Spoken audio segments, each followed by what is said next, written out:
Hi friends, welcome to my channel. ಎಲ್ಲರೂ ಹೇಗಿದ್ದೀರಾ? ಚೆನ್ನಾಗಿದ್ದೀರ ಅಂತ ಭಾವಿಸ್ತೀನಿ. ನಾನು ಚೆನ್ನಾಗಿದ್ದೀನಿ. ಇವತ್ತು ಸೋಮವಾರ, ಟೈಮ್ ಬಂದುಬಿಟ್ಟು ಆಗಲೇ 10 ಗಂಟೆ ಆಗಿದೆ. 10 ಗಂಟೆ 10 ನಿಮಿಷ ಏನಾಗಿದೆ. ಈಗ ಬ್ಲಾಗ್ ಸ್ಟಾರ್ಟ್ ಮಾಡ್ತಾ ಇದ್ದೀನಿ. 2 ದಿನದಿಂದ ನಾನು ಯಾವುದೇ ಬ್ಲಾಗ್ ಮಾಡಲಿಲ್ಲ, ಯಾಕೆಂದರೆ ನನ್ನ ಮಗನಿಗೆ ಸ್ವಲ್ಪ ಹುಷಾರಿಲ್ಲ. ಅದಕ್ಕೋಸ್ಕರ ಏನು ವಿಡಿಯೋಸ್ ಕೂಡ ಮಾಡೋಕ್ಕಾಗ್ತಾ ಇಲ್ಲ. ಅವ್ನು ಬರೀ ಹಾಸ್ಪಿಟ್ಲಿಗೆ ಅಲ್ಲಿಗೆ ಕರ್ಕೊಂಡು ಹೋಗೋದೇ ಆಗಿದೆ. ನೆನ್ನೆ ಅಮಾವಾಸ್ಯೆ ಕೂಡ ಭೀಮನ ಅಮಾವಾಸ್ಯೆ ಕೂಡ ಮಾಡ್ಕೊಳಕ್ಕಾಗಲಿಲ್ಲ ಸರಿಯಾಗಿ. ಬೆಳಗ್ಗೆಯಿಂದ ಇನ್ನೂ ಟಿಫನ್ ಏನಿಲ್ಲ. ಅವ್ನಿಗೊಂದು ಸ್ವಲ್ಪ ತಿನ್ನಿಸ್ಬಿಟ್ಟು ಅವನಿಗೆ ಟ್ಯಾಬ್ಲೆಟು ಸಿರಪೆಲ್ಲ ಹಾಕ್ಬಿಟ್ಟು ಸ್ವಲ್ಪ ಹೊತ್ತು ಕೂತ್ಕೊಂಡಿದ್ದಾನೆ. ಅಲ್ಲಿ ನಮ್ಮ ಅಣ್ಣ ಎತ್ಕೊಂಡಿದ್ದಾರೆ, ಸುಮ್ಮನೆ ಇದ್ದಾನೆ. ಅದಕ್ಕೆ ಸ್ವಲ್ಪ ಏನಾದರೂ ಮಾಡೋಣ ಅಂತ ಬಂದೆ. ಸ್ವಲ್ಪ ಬೇಳೆ ಹಾಕಿದ್ದೀನಿ, ಮತ್ತು ಸಬ್ಬಕ್ಕಿ ಸೊಪ್ಪು ತೊಗೊಂಡಿದ್ದೆ. 3 ದಿನ ಆಯಿತು ಸಬ್ಬಕ್ಕಿ ಸೊಪ್ಪು ತೊಗೊಂಡು. ಸುಮ್ಮನೆ ಅದು ವೇಸ್ಟ್ ಆಗಿಬಿಡುತ್ತೆ ಅನ್ನೋಗೋಸ್ಕರ ಇವಾಗ ಸ್ವಲ್ಪ ಬಸ್ಸಾರಾದರೂ ಮಾಡೋಣ ಅಂತ ಹೇಳ್ಬಿಟ್ಟು ಬಂದೆ. ಅವ್ನ ಕೈ ಬಿಡ್ತಾ ಇಲ್ಲ, ಅದೇ ಒಂದು ಪ್ರಾಬ್ಲಮ್ ಅಷ್ಟೇ. ಸರಿಯಾಗಿ ಊಟನೂ ಇಲ್ಲ, ಕಣ್ಣಿಗೆ ನಿದ್ದೆನೂ ಇಲ್ಲ, ಆ ಥರ ಆಗಿದೆ ಅಷ್ಟೇ. ಮಕ್ಳಿಗೆ ಹುಷಾರಿಲ್ಲ ಅಂದಮೇಲೆ ಏನು ಮಾಡೋಕ್ಕಾಗಲ್ಲ.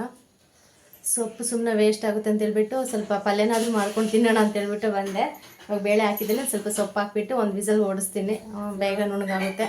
ನೋಡೋಣ ಬನ್ನಿ ಇವತ್ತಿನ ಬ್ಲಾಗ್ ಹೆಂಗೆ ಹೋಗುತ್ತೆ ಅಂತ. ಬ್ಲಾಗ್ ಕೂಡ ಕಂಟಿನ್ಯೂ ಮಾಡ್ತೀನಿ, ಇಲ್ಲ ನನಗೂ ಕೂಡ ಗೊತ್ತಿಲ್ಲ ಸರಿಯಾಗಿ. ಆಗಲೇ ಬೇಳೆ ನೀಟಾಗಿ 3 ಸತಿ ವಾಶ್ ಮಾಡಿಬಿಟ್ಟು ಕುಕ್ಕರ್ ಒಳಗೆ ಹಾಕಿಬಿಟ್ಟು ಒಂದು ಸ್ವಲ್ಪ ನೀರೆಲ್ಲ ಹಾಕಿ ಒಂದು ಕುದಿ ಬರೋವರೆಗೂ ಸುಮ್ಮನೆ ಇದ್ದೆ. ಆಮೇಲೆ ಸೊಪ್ಪಿಡ್ತಾಯಿದ್ದೀನಿ. ಸೊಪ್ಪಿಟ್ಬಿಟ್ಟು ಒಂದು ವಿಸಲ್ ಕೂಗಿಸ್ಕೊಂಡ್ರೆ ಚೆನ್ನಾಗಿ ನುಣ್ಣಗಾಗುತ್ತೆ. ಮತ್ತು ಪಾತ್ರೆಯಲ್ಲಿ ಕೂಡ ಬೇಯಿಸ್ಕೋಬೋದು, ಮತ್ತು ಲೇಟಾಗುತ್ತೆ. ನನ್ನ ಮಗನ ಮೇಲೆ ಡಿಪೆಂಡ್ ನನ್ನ ಕೆಲಸಗಳೆಲ್ಲ ಹೇಳ್ಬೇಕಂದ್ರೆ. ಅವ್ನಿಗೆ ಹುಷಾರಿಲ್ದಿದ್ದಾಗಂತೂ ಹೇಳೋಕ್ಕೆ ಆಗಲ್ಲ. ಅವ್ನು ಯಾವ ಥರ ಇರ್ತಾನೆ ಆ ಸಿಚುವೇಶನ್ ನೋಡ್ಕೊಂಡು ನಾನು ಕೆಲಸಗಳು ಮಾಡ್ಕೊತಾ ಇರ್ತೀನಿ. ಮತ್ತು ಇವಾಗ ಪಾತ್ರೆಯಲ್ಲಿ ಬೇಯಿಸ್ಕೊಂಡು ಬೇಳೆ ಬೆಂದಮೇಲೆ ಸೊಪ್ಪಿಟ್ಟು ಅದು ಸ್ವಲ್ಪ ಹೊತ್ತು ಬೇಯಿಸಿ ತುಂಬ ರಿಸ್ಕ್ ಆಗುತ್ತೆ ಅಂತ ಹೇಳ್ಬಿಟ್ಟು ನಾನೇನು ಮಾಡಿದೆ, ಈ ಥರ ಕುಕ್ಕರ್ಗೆ ಹಾಕ್ಬಿಡೋಣ, ಹಾಕ್ಬಿಟ್ಟು ಒಂದು ವಿಸಲ್ ಓಡಿಸೋಣ ಅಂತೇಳ್ಬಿಟ್ಟು ಡಿಸೈಡ್ ಮಾಡಿಕೊಂಡೆ. ಅಟ್ಲೀಸ್ಟ್ ಬಸ್ಸಾರು ಮಾಡೋಣ ಅಂದ್ಕೊಂಡೆ, ಬಸ್ಸಾರು ಮಾಡೋಕ್ಕೂ ಆಗಲಿಲ್ಲ ನನಗೆ. ಅಟ್ಲೀಸ್ಟ್ ಸೊಪ್ಪಿನ ಪಲ್ಯನಾದರೂ ಮಾಡ್ಕೊಳೋಣ ಅಂತೇಳ್ಬಿಟ್ಟು ನಿಜವಾಗ್ಲೂ ಪಲ್ಯ ಅರ್ಜೆಂಟಲ್ಲಿ ಮಾಡಿದ್ರು ಕೂಡ ತುಂಬ ಚೆನ್ನಾಗಿತ್ತು.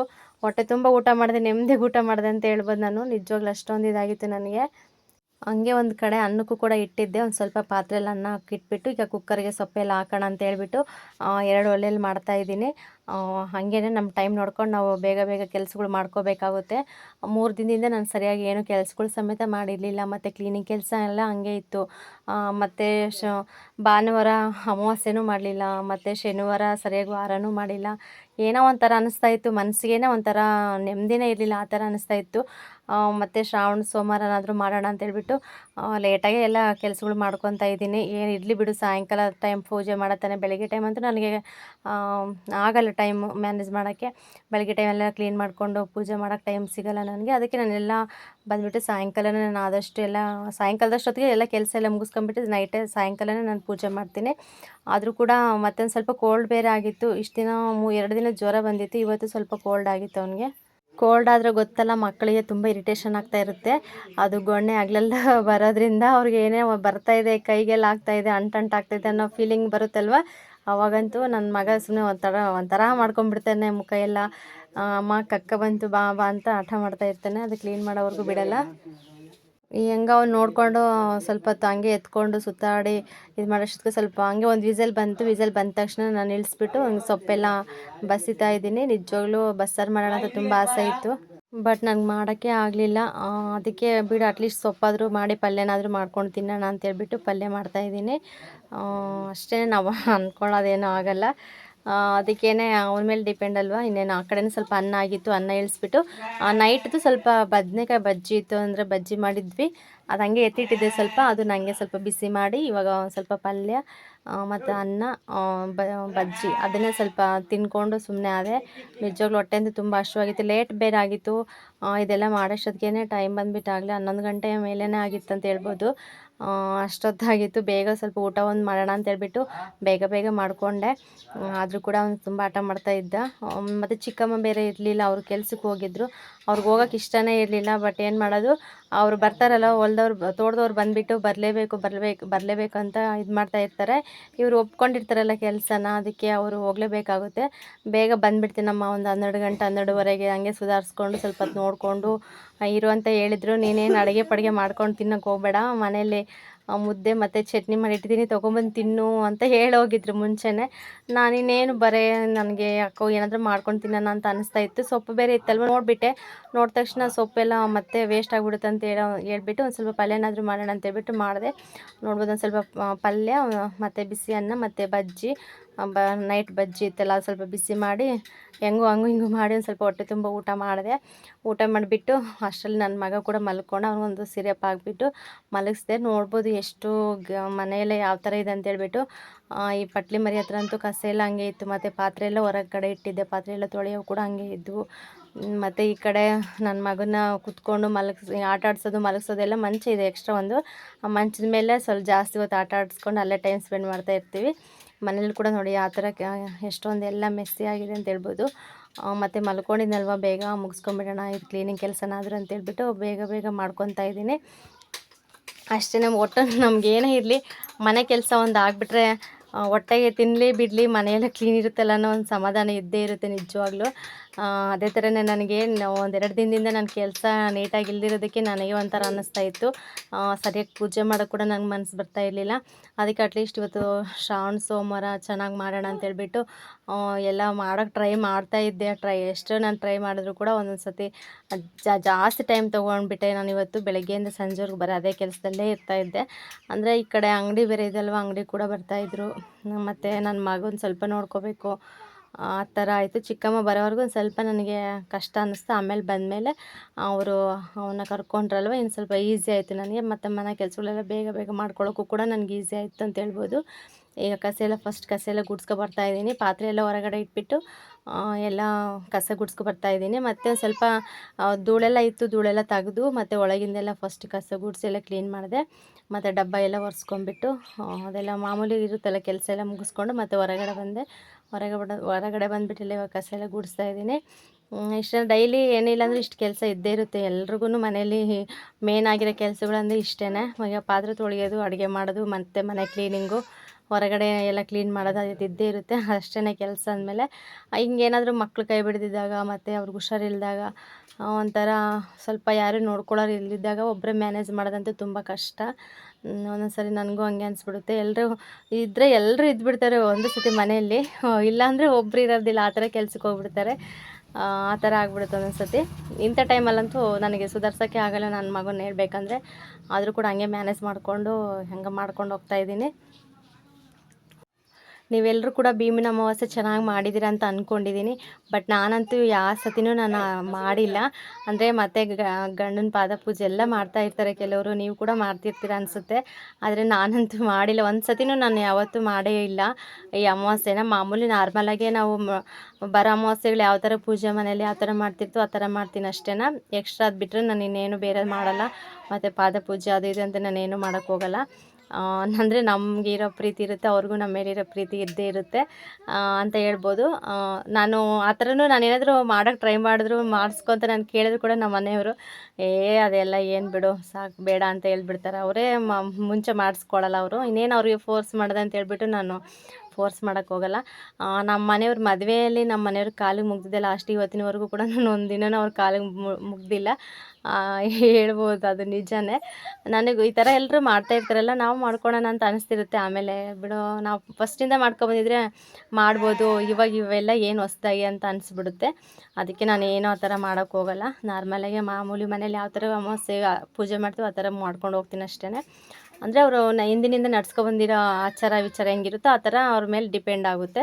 ಆದರೆ ನಾನು ಯಾವತ್ತೂ ನಾವು ಆ ಥರ ಮಾಡಿಲ್ಲಲ್ವ, ಅದು ನಮಗೆ ರೂಢಿ ಇಲ್ಲ ಅಲ್ವ, ಅದಕ್ಕೋಸ್ಕರ ನಮಗೇನೋ ಒಂಥರ ಅನ್ನಿಸ್ತಾ ಇಲ್ಲ ಅಷ್ಟೇ. ಇನ್ನೇನು ಕಸ ಎಲ್ಲ ಗೂಡಿಸ್ಬಿಟ್ಟು ಇವಾಗ ಫಸ್ಟ್ ಪಾತ್ರೆ ಎಲ್ಲ ತೊಳೆಯೋಣ ಅಂತ ತೊಳೆದೆ. ಬೇಗ ತೊಳೆದ್ಬಿಟ್ಟು ಎಲ್ಲ ಒಳಗಡೆ ಇಟ್ಬಿಟ್ಟು ಆಮೇಲೆ ನೆಲ ಒರೆಸೋಕ್ಕೆಲ್ಲ ಪ್ರಿಪರೇಷನ್ ಮಾಡ್ಕೊತಾ ಇದ್ದೆ. ಅಷ್ಟರಲ್ಲಿ ಚಿಕ್ಕಮ್ಮನೂ ಬಂದರು. ಚಿಕ್ಕಮ್ಮ ಬಂದ ತಕ್ಷಣ ನನ್ನ ತಂಗಿ ಕೂಡ ಇಲ್ಲಿಗೆ ಬಂದಿದ್ಲಿ ಕೆಲಸಕ್ಕೆ. ಅವ್ರ ಊರ ಹತ್ರ ಆಗಿರೋದ್ರಿಂದ ಅವಳು ಬಂದು ಚಿಕ್ಕಮ್ಮನ ಜೊತೆಗೆ ಕೆಲಸಕ್ಕೆ ಹೋಗ್ತಾಳೆ. ಮತ್ತು ಬಂದು ಇಲ್ಲಿಂದ ಬಸ್ಗಾದರೂ ಹೋಗ್ತಾಳೆ, ಇಲ್ಲ ನಡ್ಕೊಂಡಾದರೂ ಊರಿಗೆ ಹೋಗ್ತಾಳೆ ವಾಪಸ್ಸು.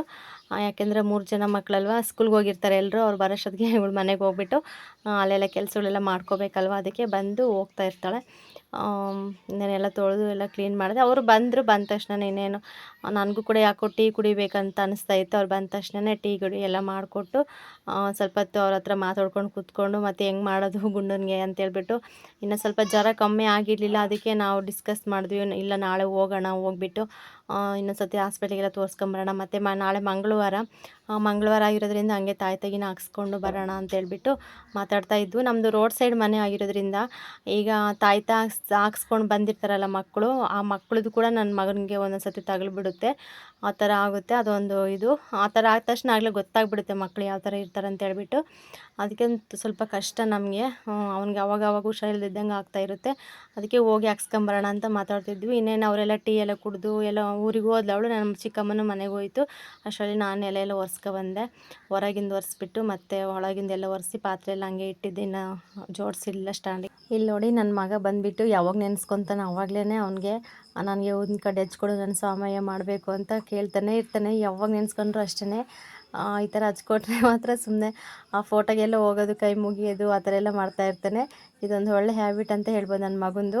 ಅದೇನೋ ಗೊತ್ತಿಲ್ಲ, ಅವ್ನಿಗೆ ಯಾವಾಗಲೂ ದೇವ್ರ ಕುಂಕುಮ ಇಡಬೇಕು ಮತ್ತು ಊದಿನ ಕಡ್ಡಿ ಹಚ್ಕೊಟ್ರೆ ಬೆಳಗ್ತಾನೆ ಇರ್ತಾನೆ. ಹಾಯ್ ಫ್ರೆಂಡ್ಸ್, ಈಗ ಟೈಮ್ ಬಂದುಬಿಟ್ಟು 6 ಕಾಲ ಆಯಿತು. ಮತ್ತು ಈಗ ವ್ಲಾಗ್ ಸ್ಟಾರ್ಟ್ ಮಾಡ್ತಾಯಿದ್ದೀನಿ. ಮತ್ತು ಈಗ ಸ್ನಾನ ಮಾಡ್ಕೊಬಂದೆ, ಕೆಲಸ ಎಲ್ಲ ಮುಗಿಸಿ ಮತ್ತು ಅಡುಗೆ ಕೂಡ ಮಾಡಿಟ್ಟಿದ್ದೀನಿ. ಅಡುಗೆ ಅಂದರೆ ಹಾಗಲಕಾಯಿ ತಂದಿದ್ದು ಚಿಕ್ಕಮ್ಮ ಹೊಲದಲ್ಲಿಂದ ಕಿತ್ಕೊಬಂದಿದ್ರು, ಅದಕ್ಕೆ ಹಾಗಲಕಾಯಿ ಸಾಂಬಾರು ಮಾಡಿ ಇಟ್ಟಿದ್ದೀನಿ. ಮತ್ತು ಮುದ್ದೆ ಮಾಡಬೇಕು ಬಿಸಿದು. ಬೆಳಗ್ಗೆ ಸ್ವಲ್ಪ ಅನ್ನ ಮಾಡಿದ್ನಲ್ವ, ಇದೆ ಅನ್ನ, ಅದ್ರ ಜೊತೆಗೆ ಒಂದು ಮುದ್ದೆ ಮಾಡ್ಕೊತೀನಿ, ಚೆನ್ನಾಗಿರುತ್ತೆ. ಅದಕ್ಕೆ ಸಾಂಬಾರು ಮಾಡಿಟ್ಟಿದ್ದೀನಿ. ಆಗಲೇ ಮನೆ ಕೆಲಸ ಎಲ್ಲ ಆಯಿತು. ನನ್ನ ಮಗ ಕೂಡ ಸ್ವಲ್ಪ ಪರವಾಗಿಲ್ಲ, ಇವಾಗ ಚೆನ್ನಾಗಿ ಆಟ ಆಡ್ತಾ ಇದ್ದಾನೆ, ಅದು ಖುಷಿ ನನಗೆ. ಅದಕ್ಕೆ ಪೂಜೆಗೆಲ್ಲ ರೆಡಿ ಮಾಡಿದ್ದೀನಿ. ಇನ್ನೂ ದೀಪ ಹಚ್ಚಿಲ್ಲ, ದೀಪ ಹಚ್ಚಬೇಕು. ಅಂದರೆ ಇವಾಗ ಟೈಮ್ ಬಂದುಬಿಟ್ಟು 6 ಕಾಲಲ್ವ, ಅದಕ್ಕೆ ಒಂದು ಸ್ವಲ್ಪ ಹೊತ್ತು ಕತ್ಲದ ಮೇಲೆ ಹಚ್ಚೋಣ ಅಂತ ಇದ್ದೀನಿ. ನನಗೆ ಸ್ವಲ್ಪ ಬೆಳಕಿದ್ದಂಗೆ ಪೂಜೆ ಮಾಡಿದ್ರೆ ಒಂಥರ ಅನಿಸುತ್ತೆ, ನನಗೆ ಇಷ್ಟ ಆಗಲ್ಲ. ಸ್ವಲ್ಪ ಕತ್ಲದಾಗ ಪೂಜೆ ಮಾಡಿದ್ರೆ ಏನೋ ಒಂಥರ ನನಗೆ ಮನಸ್ಸಿಗೆ ಖುಷಿ ಥರ ಆಗುತ್ತೆ. ಹಾಗಾಗಿ ಎಲ್ಲ ರೆಡಿ ಮಾಡಿ ಇಟ್ಟಿದ್ದೀನಿ. ಸ್ವಲ್ಪ ಹೊತ್ತು ಬಿಟ್ಬಿಟ್ಟು ಆಮೇಲೆ ದೀಪ ಹಚ್ಚೋದಷ್ಟೇ. ಪೂಜೆ ಒಂದು ಮಾಡಿದ್ರೆ ಕೆಲಸ ಮುಗಿಯುತ್ತೆ. ಮತ್ತು ನನ್ನ ಮಗನಿಗೂ ಕೂಡ ಊಟ ಮಾಡಿಸ್ಬೇಕು. ಬನ್ನಿ ನೋಡೋಣ. ಅಂಗಡಿಯಲ್ಲಿದ್ದೀನಿ, ಮತ್ತು ಅಂಗಡಿಗೆ ಬರ್ತಾ ಇದ್ದಾರೆ, ಆಗಲೇ ವೆಯ್ಟ್ ಮಾಡ್ತಾ ಇದ್ದಾರೆ. ಇವಾಗ ಏನೋ ಮಾತಾಡ್ತಾ ಇದ್ದಾರಲ್ಲ ಯಾರ ಹತ್ರ ಅಂತೇಳ್ಬಿಟ್ಟು, ಅದಕ್ಕೆ ಅವ್ರಿಗೆ ಕೊಟ್ಬಿಟ್ಟು ಕಳಿಸೋಣ ಬನ್ನಿ. ಇನ್ನು ದೀಪ ಕೂಡ ಹಚ್ಚಿದೆ. ದೀಪ ಹಚ್ಬಿಟ್ಟು ಪೂಜೆ ಎಲ್ಲ ಮಾಡಿದೆ. ಇದು ಅಂಗಡಿ ಒಳಗೆ ನೋಡ್ಬೋದು, ಸಿಂಪಲಾಗಿ ಫೋಟೋ ಇದೆ. ಫಸ್ಟ್ಗೆ ಲಕ್ಷ್ಮಿ ಫೋಟೋ ಇಲ್ಲಿತ್ತು, ಮತ್ತು ಮನೆಯಿಂದ ಅಡುಗೆ ಮನೆಗೆ ಶಿಫ್ಟ್ ಮಾಡಿದೆ ನಾನು. ಆಂಜನೇಯ ಲಕ್ಷ್ಮಿ 2 ಫೋಟೋ ಇತ್ತು. ಇದೊಂದು ಚಿಕ್ಕದಿತ್ತಲ್ವ, ಇರಲಿ ಅಂತೇಳ್ಬಿಟ್ಟು ಇಟ್ಟಿದ್ದೆ. ಮತ್ತು ಒಳಗಡೆನೂ ಪೂಜೆ ಆಯಿತು. ಇದು ಏನಂದರೆ ಬೆಳಗ್ಗೆನೇ ಕಿತ್ತಿಟ್ಟಿದ್ವಲ್ವ ದಾಸವಾಳ ಹೂವು, ಯಾರಾದರೂ ಕಿತ್ಕೊಂಡು ಹೋಗ್ತಾರೆ ಅಂತೇಳ್ಬಿಟ್ಟು ಅದಕ್ಕೊಂದು ಸ್ವಲ್ಪ ಬಾಡಿರೋ ಥರ ಅನ್ನಿಸ್ತಾಯಿತ್ತು. ನೀರು ಹಾಕಿ ಇಟ್ಟಿದ್ದೆ, ಆದರೂ ಕೂಡ ಒಂದು ಸ್ವಲ್ಪ ಬಾಡೋಗಿದ್ದಾವೆ. ಇರಲಿ ಬಿಡು ಅಂತೇಳ್ಬಿಟ್ಟು ಸುಮ್ಮನೆ ಅದೇ. ಮತ್ತು ಈರುಳ್ಳಿ ಮತ್ತು ಬೆಳ್ಳುಳ್ಳಿ ಬಂದಿದ್ವು, ಕತ್ಲಾಗಿತ್ತು ಆವಾಗಲೇ, ಆ ಟೈಮಲ್ಲಿ ಬಂದಿದ್ವು. 50 ರೂಪಾಯಿಗೆ 1 kg ಈರುಳ್ಳಿ, 100 ರೂಪಾಯಿಗೆ 2 kg, ಮತ್ತು 1/4 kg ಬೆಳ್ಳುಳ್ಳಿ ಬಂದುಬಿಟ್ಟು 50 ರೂಪಾಯಿ. ಎರಡರಿಂದ ಸೇರಿ 150 ರೂಪಾಯಿ ಆಯಿತು. ನೋಡಿ, ಈ ಥರ ಆದರೆ ಏನು ತಿನ್ನಬೇಕು ಏನು ಬಿಡಬೇಕು ದೇವರೇ ಬಲ ಅಲ್ವಾ. ಸ್ವಲ್ಪ ಅನ್ನ ಇತ್ತಲ್ವ, ಅದ್ರ ಜೊತೆಗೆ ಒಂದು ಸ್ವಲ್ಪ ಮುದ್ದೆ ಮಾಡ್ಕೊಂಡಿದ್ದೆ. ಯಾಕೋ ಹೊಟ್ಟೆ ಕಟ್ಬಿಟ್ಟು ಮುದ್ದೆ ಊಟ ಮಾಡೋಕ್ಕಾಗಲಿಲ್ಲ, ಅದಕ್ಕೆ ಒಂದು ಅರ್ಧ ಮುದ್ದೆ ಊಟ ಮಾಡಿದೆ ಅಷ್ಟೇ. ಫ್ರೆಂಡ್ಸ್, ಟೈಮ್ ಬಂದುಬಿಟ್ಟು 9:15 ಆಯಿತು. ಮತ್ತು ವ್ಲಾಗು ಎಂಡ್ ಮಾಡೋಣ ಅಂತ ಬಂದೆ. ನೋಡ್ಬೋದು, ಕೆಲಸ ಎಲ್ಲ ಮುಗೀತು, ಎಲ್ಲ ಕ್ಲೀನಾಗಿ ನೀಟಾಗಿದೆ.